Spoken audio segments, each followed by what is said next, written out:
Thank you. Darkest of sorrows.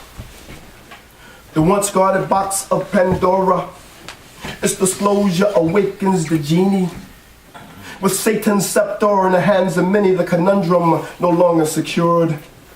The tongues of diplomacy forgotten with no one to whom you can reason. The reaper's sickle in the hands of many, brazen proliferation ensured. The madmen shall shake the earth, excessively, continuously, and needlessly. The darkest of sorrows in the hands of many, mutual destruction assured. The Iranian apocalyptic Ahmadinejad, the North Korean maniacal whack job. Nuclear winter in the hands of many, not knowing what on earth one can do.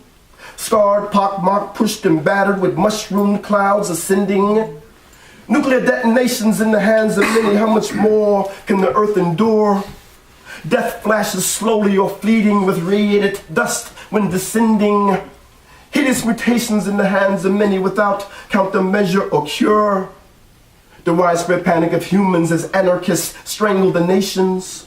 The laws of the jungle in the hands of many as chaos and murder ensue, and the Lord bites his lip without wonder. His prophets foretold these occasions. A fire and brimstone in the hands of many as Lucifer engages his demons. Ending this poem on a positive as the negative overwhelms my thinking with earthly survival in the hands of many. Pray to cease these diabolical devastations.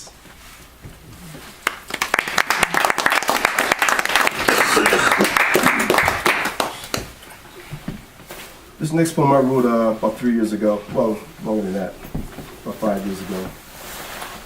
And it has since become outdated and obsolete due to the recent demise of a certain individual. But I'm going to read it anyway. I call it Ode. It's a 9/11 poem. I call it Ode of Bin Laden.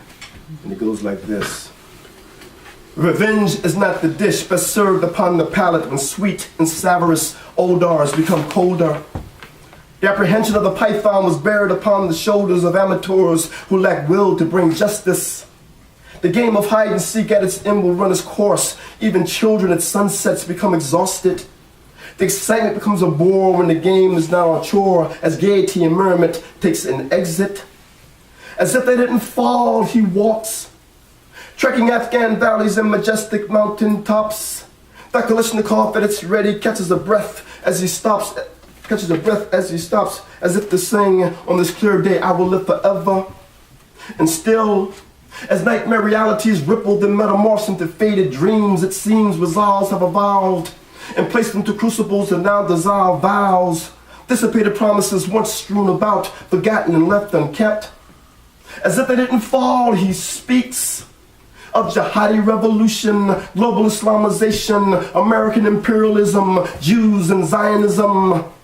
The Al Jazeeran vipers loose the desert python whom seeks a return to the tree of knowledge of good and evil. At the podium betwixt the branches, the forked tongue he'll flicker to sniff the air that measures, hearts devoid of feelings, brains inept to thinking, the fountain beside the apple cold water meant not for drinking. As if they didn't fall, he still prays upon Arabian tapestries eroded and frayed when the moon sets, even as the sun sets, kisses on the black star-studded celestial heavens of the divine, yet awe-inspiring, never-ending cosmic abyss. And still he smiles as the devil's glint slithers into the eye, entertains thoughts of box cutters' madness, of existential ruby red hemoglobin spewed forth away from lacerated blue velvet jugglers. As if they didn't fall, did they really fall? As if they didn't fall, did they really, really fall? As if they didn't fall, he still lives. But of course now some might say, thanks to Obama, he now sleeps with the fishes.